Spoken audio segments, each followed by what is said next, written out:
दोपहर का समय था। राजा विक्रम की पुत्री राजकुमारी सुलेखा महल से कुछ दूर सुंदर जंगल में एक पेड़ के नीचे बैठी हुई किसी का इंतजार कर रही थी। राजकुमारी की सहेलियां इधर उधर टहल रही थी। तभी एक सुंदर राजकुमार घोड़े पर सवार होकर वहां पर आ पहुंचा और राजकुमारी की ओर देखकर मुस्कुराते हुए बोला, लगता है राजकुमारी मेरा ही इंतजार कर रही थी। अभी केवल तुम राजकुमार हो अशोक, मगर तुम्हारे अंदर अभी से ही राजाओं वाली आदतें आ गई हैं। राजकुमार अशोक घोड़े से उतरकर राजकुमारी के करीब आकर बोला, मैं कुछ समझा नहीं राजकुमारी सुलेखा। मैं कब से तुम्हारा इंतजार कर रही हूँ। तुम्हें पता है ना कि मेरे पिताजी के सैनिक मुझ पर कितनी कड़ी नजर रखते हैं। मैं तो अपनी सखियों के साथ में जंगल में टहलने के बहाने बड़ी मुश्किल से आई हूँ। मुझे पता है राजकुमारी सुलेखा कि मुझसे मिलने के लिए तुम्हें कितनी मुसीबत का सामना करना पड़ता है। देखो अशोक, अब हमें छिप छिप कर मिलना बंद करना होगा। तुम एक राजकुमार हो और मैं एक राजा की पुत्री। हम दोनों के विवाह में कोई अड़चन नहीं आनी चाहिए। तुम अपने पिता को मेरा हाथ मांगने के लिए महल में क्यों नहीं भेजते?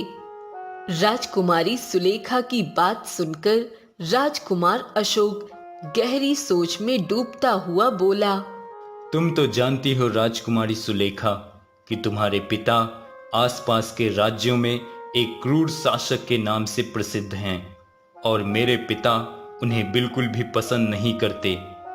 लेकिन तुम चिंता मत करो, अपने पिता को मनाना मेरा काम है। मैं कुछ दिनों के बाद अपने पिता और माँ को महल में जरूर भेजूंगा। इतना बोलकर राजकुमार अशोक वहां से चला गया। राजकुमारी सुलेखा अपनी सहेलियों के साथ महल में वापस आ गई। वह अपने कक्ष में पहुंची ही थी कि तभी उसने देखा कि उसके कक्ष में उसका पिता राजा विक्रम बैठा हुआ शायद उसका इंतजार कर रहा था। तुम इतनी देर से कहाँ थी राजकुमारी सुलेखा? पिताजी, आपको बताया तो था कि मैं अपनी सखियों के साथ जंगल में टहलने जा रही हूँ। देखो राजकुमारी सुलेखा, मुझे सब पता है। तुम चंदन नगर राज्य के राजकुमार अशोक से प्रेम करती हो। चंदन नगर राज्य का राजा राजकुमार अशोक का पिता वीर सिंह मुझे बिल्कुल भी पसंद नहीं करता और ना ही मैं उसे पसंद करता हूँ। इसलिए तुम राजकुमार अशोक से मिलना बंद कर दो, क्योंकि मैं तुम्हारा विवाह किसी भी कीमत पर चंदन नगर राज्य में नहीं करूँगा। मैं कुछ दिनों के लिए शिकार पर जा रहा हूँ। तब तक तुम अपने दिल से राजकुमार का विचार निकाल देना।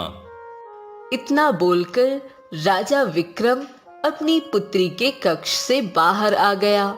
कक्ष के बाहर राजा विक्रम की पत्नी रानी रुक्मणी राजा विक्रम का ही इंतजार कर रही थी।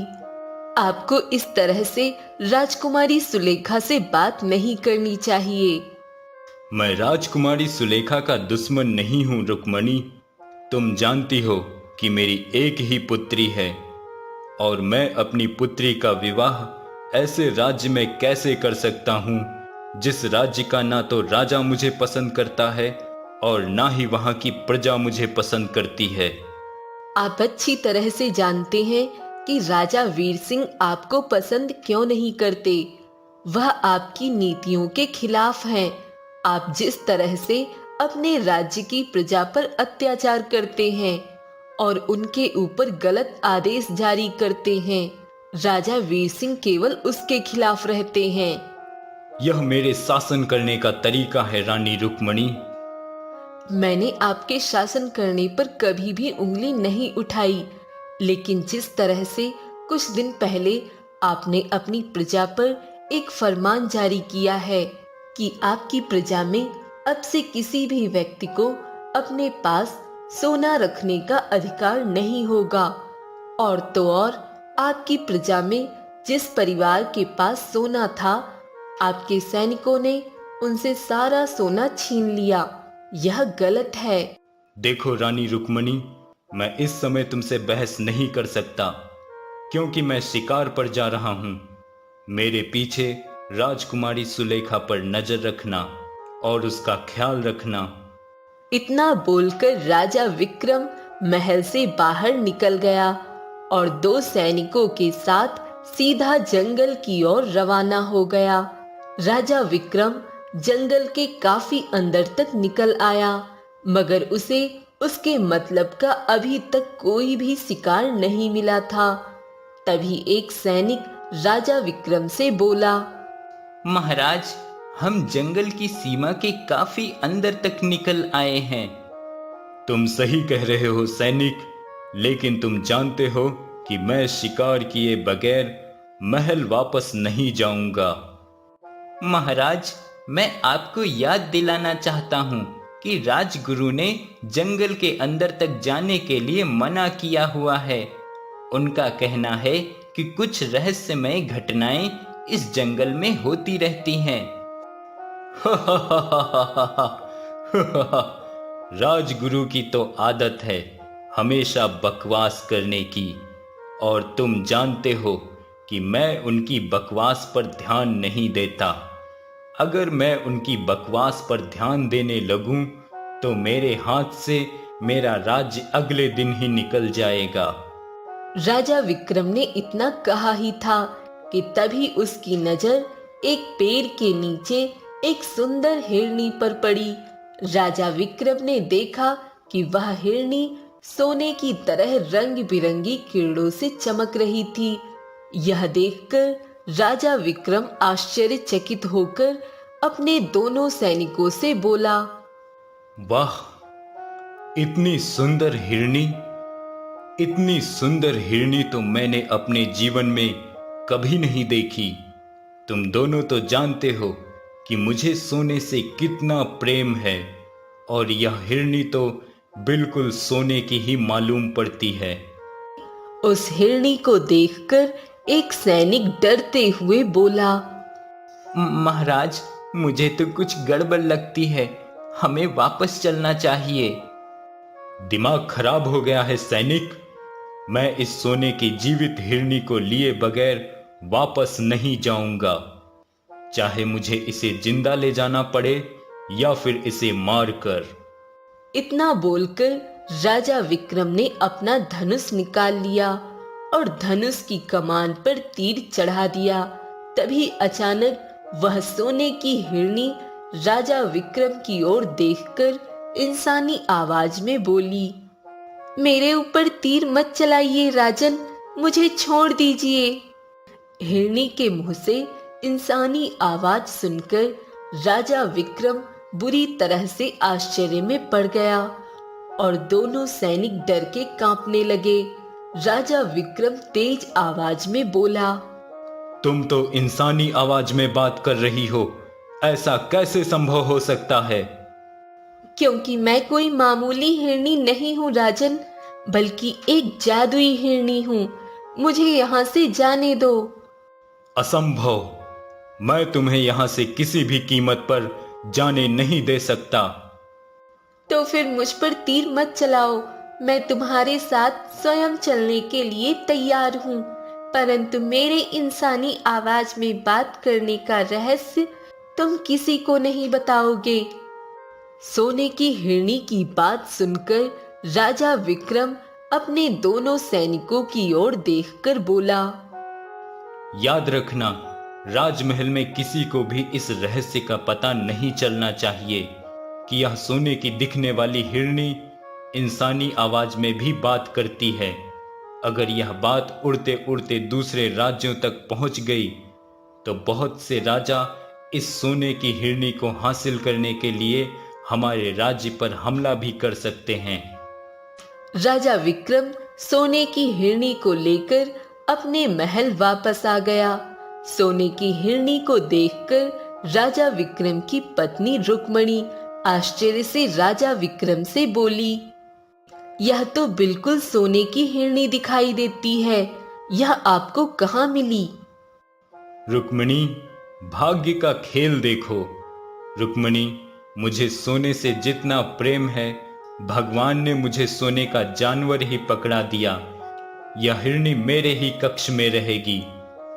राजा विक्रम सोने की हिरनी को अपने कक्ष में लेकर चला गया। कक्ष में जाते ही राजा विक्रम नींद की आगोश में कब समा गया उसे पता ही नहीं चला। मगर अचानक आधी रात के समय राजा विक्रम की नाक में तेज खुशबू की महक टकराई। राजा विक्रम अचानक चौंक कर उठकर बैठ गया। उसने देखा कि वह हिरनी उसके कक्ष से गायब थी। यह देखकर राजा विक्रम चौंकता हुआ अपने आप से बोला, मेरे कक्ष का द्वार तो बंद है, फिर वह सोने की हिरनी कहाँ गई? और मेरे कक्ष में अंदर आने की तो कोई हिम्मत भी नहीं करता। इतना बोलकर राजा विक्रम अपने कक्ष में उस हिरनी को तलाशने लगा, मगर उसे हिरनी कहीं नहीं दिखाई दी। सोने की हिरनी को तलाशते हुए राजा विक्रम महल की छत पर आ पहुंचा। तभी उसने देखा कि एक सुंदर कन्या महल की छत पर खड़ी हुई आकाश में दिख रहे सुंदर और बड़े चंद्रमा को निहारे जा रही थी। राजा विक्रम उस सुंदर कन्या को देखकर मंत्रमुग्ध होकर अपने आप से बोला, मैंने अपने जीवन में कभी भी इतनी सुंदर कन्या को नहीं देखा। आखिर यह सुंदर कन्या है कौन और मेरे महल की छत पर क्या कर रही है? तभी उस सुंदर कन्या की नजर राजा विक्रम पर पड़ी। सुंदर कन्या रहस्यमयी अंदाज में मुस्कुराती हुई राजा विक्रम की ओर देखकर बोली, क्या बात है राजन, तुम्हें मुझे इस तरह से निहारने का कोई अधिकार नहीं। कौन हो तुम? यह जानना तुम्हारा काम नहीं राजन। मैं इस राज्य का राजा हूं और तुम इस समय मेरे महल की छत पर खड़ी हुई हो, तो मुझे पूछने का पूरा अधिकार है कि कौन हो तुम। सुंदर कन्या मुस्कुराती हुई राजा विक्रम की ओर देखकर बोली, मैं वही जादुई हिरनी हूं जिसे तुम पकड़कर अपने महल में लाए थे। सुंदर कन्या की बात सुनकर राजा विक्रम बुरी तरह से चौंक पड़ा। तो इसका मतलब यह है कि तुम जंगल में सुंदर सोने की हिरनी के रूप में थी।